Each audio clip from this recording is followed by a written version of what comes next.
Okay, now see, phylum Platyhelminthes.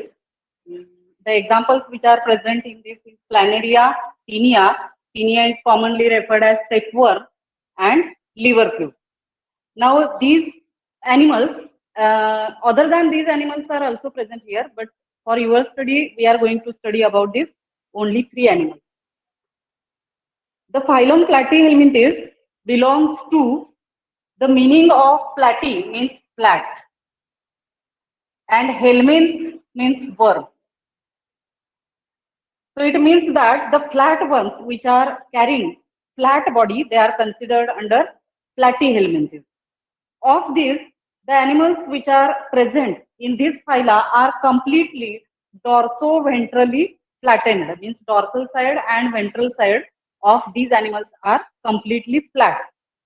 Now commonly we will see here the example of liver fluke firstly. If you see the animal, this animal is living in the liver of sheep or goat, and hence the name is given here as liver fluke. Now liver fluke, the appearance of this animal is also present as like liver, and body will be completely present as like leaf shape. Leaf shape means it will be carrying anteriorly as like this, and posteriorly the shape of this animal will be present as like a leaf. Then this animal, mostly Platyhelminthes phylum, is carrying no digestive system. Hence here there is no presence of mouth. But instead of mouth, there is presence of this part which is referred here as sucker. Because the animals which are present in this phyla are mostly endoparasitic animals. So it is referred as endoparasite. Endoparasite means which is present internally inside the body of another animal. आता इथं कसं आहे तर liver fluke हा जो animal आहे हा शेळ्या किंवा मेंढ्यांच्या लिव्हर मध्ये असतो. म्हणजेच हा त्या लिव्हर मध्ये जो काय ज्यूस असेल तो ज्यूस सक करून त्याचं डायजेस्टिव्ह सिस्टीम कॅरी आउट करतो. आता ह्या ठिकाणी ह्याला माउथ नाही आहे, तिथं जे आहे ते आहे सकर. त्यामुळे तो काय करतो ते जे already digested food along with liver juice that will be get sucked. Here, instead of this sucker, there is presence of hooks.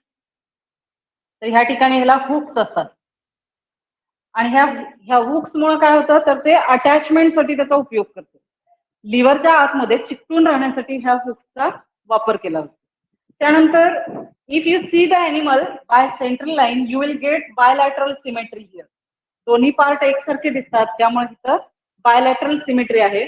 Digestive system जरी नसली तरी पाठीमागच्या बाजूला एक सकर आहे which is referred as anal सकर through which the waste material will be given out.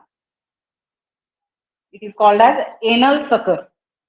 Then this animal always living as a endoparasite, and hence the all systems which are present as like reproductive or nervous, they are completely absent here. So they will be not showing the full part of all the systems here, but the body of these animals is covered by cuticle. Cuticle म्हणजे ह्याच्यावरती जे covering असतं त्याला cuticle म्हणतात. आणि त्या cuticle मुळे हा जो अॅनिमल आहे हा जिवंत राहू शकतो बॉडीमध्ये, हा डायजेस्ट होत नाही. त्याच्यानंतर दुसरा पार्ट म्हणजे the animals are acoelomate. There is no presence of coelom.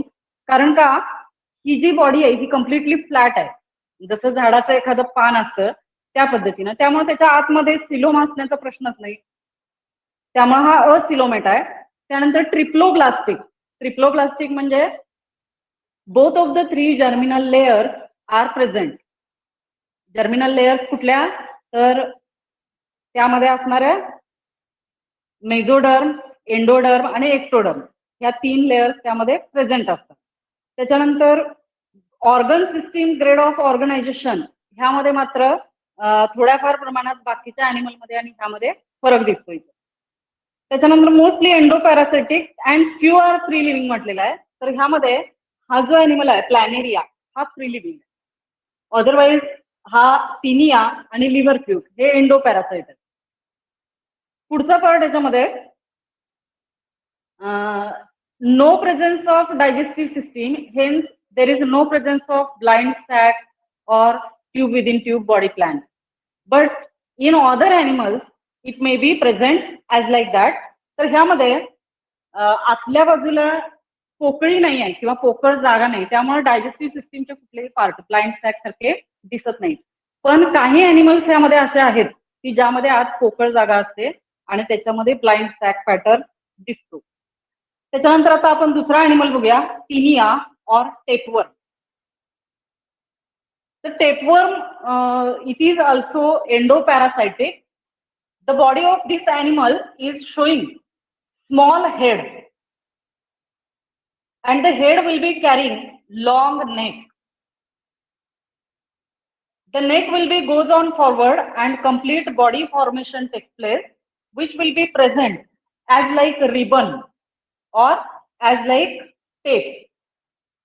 तर टेलरकडे जे टेप असतं त्या टाईपची बॉडी त्याची आहे, म्हणजे कम्प्लीट फ्लॅट रिबन सारखी किंवा पट्टी सारखी, आणि त्यामुळे त्याला टेपवर्म म्हटलेलं आहे. Tape, the word is given here, and वर्म. आता ही जी पट्टी सारखी बॉडी आहे ह्याच्यामध्ये the appearance will be present as like segmented, but it is actually not segmented. हा हेडचा पार्ट झाल्यानंतर हेडच्या सुरुवातीच्या पार्टला इथं सुद्धा माउथ नाही आहे. It is carrying sucker, and at the top of sucker it is carrying hook. Head, at back side it is carrying such like neck region, and after that region some distance away these linings will be present. म्हणजे ह्या ज्या lining सुरुवातीला जवळजवळ दिसतात ह्या neck region मध्ये असतात, आणि तिथून पुढच्या पार्ट मध्ये मात्र ह्या लांब होत जातात किंवा अंतर येत जातात त्यामध्ये. मग आता ह्यामध्ये हा जो ॲनिमल आहे ह्याची स्पेशालिटी काय आहे, तर हा सुद्धा एंडोपॅरासाइट आहे, म्हणजे हा बॉडीच्या आतमध्येच असतो, but it is present in intestine of the mammals और इंटेस्टाईन ऑफ द एव्स, म्हणजे पक्ष्यांच्या किंवा मॅमेलियन जे ॲनिमल्स आहेत, for example dog, cat, ship, गोट और ह्युमन बिईंग ऑल्सो. तर त्यांच्या बॉडीमध्ये हा ॲनिमल इंटेस्टाईन मध्ये असतो, आणि इंटेस्टाईन मध्ये आतली जी वॉल आहे, म्हणजे आतड्याच्या आतली जी वॉल आहे त्याला हा पार्ट चिकटून राहतो हुकच्या माध्यमातून, म्हणजे हुक असल्यामुळे ते चिकटतं. आणि हा पाठीमागचा जो पार्ट आहे हा लांब, जेवढ्या आतड्याची लांबी असेल तेवढ्या प्रमाणात तो बॉडीमध्ये राहू शकतो. त्यानंतर समजा ह्याची बॉडी लेंथ वाढली तर ह्याला अशी कपॅसिटी असते की हा जो पार्ट आहे हा मधून कुठूनही कट होऊ शकतो. समजा इथून कट झाला तर ज्या ठिकाणी कट झालाय तिथून पुन्हा त्याला नवीन नेक तयार होते आणि नवीन हेड तयार होते. So newly formation of a new animal will be present here. म्हणजे एकाच ॲनिमल पासून असे अनेक ॲनिमल तयार होऊ शकतात. त्यातला एखादा जरी पार्ट सेपरेट झाला तर त्याला रिजनरेशनची कपॅसिटी असते. हा जो पार्ट आहे जो नवीन तयार होतो that is referred as regeneration process. So regeneration will be present here. Again hook formation will be text place along with सकर and it will be leave as new animal. हे असं का होतं तर ह्याचा प्रत्येक सेगमेंट हा कम्प्लिटली मेल आणि फिमेल रिप्रोडक्टिव्ह सिस्टीम्स कॅरी करतो. ह्या एका सेगमेंटमध्ये दोन्ही सुद्धा, म्हणजे मेल रिप्रोडक्टिव्ह सिस्टीम सुद्धा असते आणि फिमेल रिप्रोडक्टिव्ह सिस्टीम सुद्धा असते, आणि त्यामुळं त्याच्या बॉडीच्या समोरच्या पार्टला रिजनरेशनची कपॅसिटी असते आणि त्यामुळे नवीन ॲनिमल तयार करू शकतो. तर हे झालं टेपवर्म. त्यानंतर तिसरा जो ॲनिमल आहे प्लॅनेरिया, इट इज एक्टोपॅरासायटिक. एंडोपॅरासायटिक नाही आहे तो, तर एक्टोपॅरासायटिक आहे. एक्टोपॅरासायटिक म्हणजे काय तर जो बाहेरून बॉडीच्या वरती राहतो. Mostly this animal is present in अक्वॅटिक form. Structure जर बघितला तर it is also flat, anteriorly carrying sucker, but the posterior region will be present as like this. Here sucker is present, along with that it will be attached to that part and it will be leaves inside the or outside the body. ह्याच्यामध्ये सुद्धा तुम्ही जर बघितला तर bilateral symmetry तुम्हाला दिसते. सगळे part जसे लिव्हर फ्लूक मध्ये आहेत तसेच सगळे पार्ट ह्याच्यामध्ये तुम्हाला दिसतील. पण काही वेळेला हा ॲनिमल फ्री लिव्हिंग म्हणून कन्सिडर केला जातो. फ्री लिव्हिंग म्हणजे जो बॉडीवरती डिपेंड राहत नाही, जो स्वतः सेपरेट राहतो, that will be referred here as free living. Then आणखी एक महत्वाचा पार्ट यामध्ये आहे तो म्हणजे फ्लेम सेल्स और प्रोटोनेफ्रिडिया. फ्लेम सेल्स और प्रोटोनेफ्रिडिया. आता हे काय आहे तर it is a excretory part of this animal.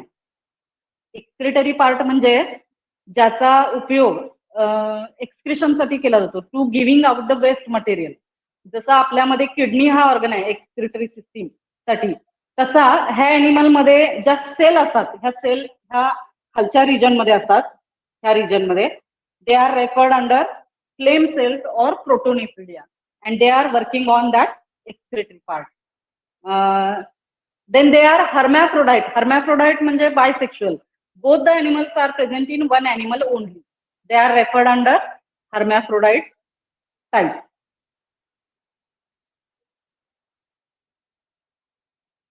Okay, now we are starting phylum Aschelminthis. The examples, Ascaris is also referred as roundworm. Then Wuchereria, it is also called as filarial worm, and Ancylostoma, it is hookworm. So all these animals are also parasitic in nature, but few are free living also, as like Ancylostoma, which is called as hookworm. Then firstly, we will see what is husk helminthis. The meaning of husk is nothing but it is round, and helminth means worm. They are also referred as roundworms. Roundworms because the body of these animals is present as like this part, which is present as like rounded and elongated. म्हणजे लांबट असते आणि संपूर्णपणे गोल असते. But it is not carrying segments. म्हणजे earthworm ह्याच्यामध्ये येत नाही, कारण अर्थवर्मवरती सेगमेंट्स असतात. त्यानंतर आता ह्याच्यामधला पहिला एक्झाम्पल आपण बघूया, Ascaris. Ascaris, body of this animal is tapering at two ends and centrally it is somewhat bulky or swelling. तर हा जो समोरचा पार्ट आहे हा टोकदार असतो ह्यामध्ये, आणि पाठीमागचा पार्ट आहे हा पण टोकदार असतो, त्याला म्हणायचं टेपरिंग. त्यानंतर हा सुद्धा ॲस्कॅरिस हा सुद्धा ॲनिमल कसा आहे, हा राऊंड वर्म आहे, त्याचबरोबर तो आहे पॅरासाइट म्हणजे बॉडीच्या आतमध्ये राहणारा. मोस्टली हा सुद्धा ॲनिमल इंटेस्टाईन मध्येच राहतो ह्युमन बॉडीमध्ये, त्यामुळे ह्याला माउथ नाही आहे. It is also carrying here सक्कर. तर ह्या ठिकाणी ह्याला सक्कर असते. ऍक्च्युली माउथ आहे, पण डायजेस्टिव्ह सिस्टीमचा जो पार्ट आहे तो डेव्हलप अशा पद्धतीने झालाय की तो सक्कर मार्फत सक करतो, आणि पुन्हा ह्याला सुद्धा इथं हुक असतात की ज्याच्यामुळे तो इंटेस्टाईनला चिकटून राहतो. मात्र ह्यामध्ये फुगीरपणा असल्यामुळे body is carrying complete digestive system. यामध्ये आतमध्ये एलिमेंटरी कॅनाल आहे, आणि हा एलिमेंटरी कॅनाल संपूर्ण बॉडी कव्हर करतो. पाठीमागच्या बाजूला इथं ओपनिंग आहे. At the end of this there is presence of the and which is carrying एनस. Then this animal is a exceptional case of coelom because it is referred under pseudocoelomate animal. आता इथे तुम्हाला फुगीरपणा दिसतोय, मधला सेंटरचा part आहे elementary canal, साइडचा part हा रिकामी दिसतोय, पण ह्यामध्ये ट्रिप्लोप्लास्टिक ॲनिमल असल्यामुळं त्याची जी लेयर्स आहेत मेझोडर्म, एंडोडर्म आणि एक्टोडर्म, त्यातला मेझोडर्म आणि एंडोडर्म हा लेयर असा आतमध्ये एंटर झालेला असतो किंवा त्याला स्वेलिंग आलेलं असतं. आणि ते स्वेलिंग आल्यामुळं डायजेस्टिव्ह सिस्टीमचा पार्ट जर सोडला तर बाकीचा सगळा पार्ट हा असा.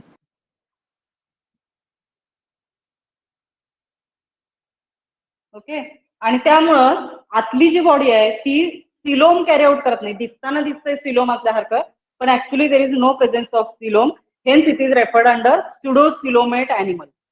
आता त्यानंतर दुसरा महत्वाचा पार्ट म्हणजे mail and female animals. In case of platyhelminthes, it is present in same body, but here the animals are separate. म्हणजे मेल ॲस्कॅरिस आणि फिमेल ॲस्कॅरिस हे सेपरेट असणार आहेत, आणि त्यामुळं डायजेस्टिव्ह सिस्टीम सोडला तर बाकीच्या ज्या सगळ्या सिस्टीम्स आहेत त्या सगळ्या सिस्टीम ह्या वेगवेगळ्या असतात. Male reproductive system and female reproductive system. So it is referred as unisexual animal. It is not hermaphrodite. It is unisexual animal. Symmetry, if you see, it is bilateral symmetry. सेंटरनं जर बघितलं तर दोन part same दिसतात, त्यामुळे इथं bilateral symmetries आहे. त्यानंतर त्याच्यामधला दुसरा जो ऑर्गॅनिझम आहे तो आहे वुचेरेरिया. It is A organism which is freely living, but if it is inserted into the body, it will be reacts by cutaneous tissue. Cutaneous tissue म्हणजे आपली जी स्किन आहे त्या स्किनच्या आतल्या बाजूला जी टिश्यूची लेअर आहे त्याच्याबरोबर तो रिॲक्ट होतो आणि त्या ठिकाणी तो डिसीज कॅरी होतो. So it is also referred as filarial worm. त्याचं दुसरं एक नाव आहे फिलारियल वर्म.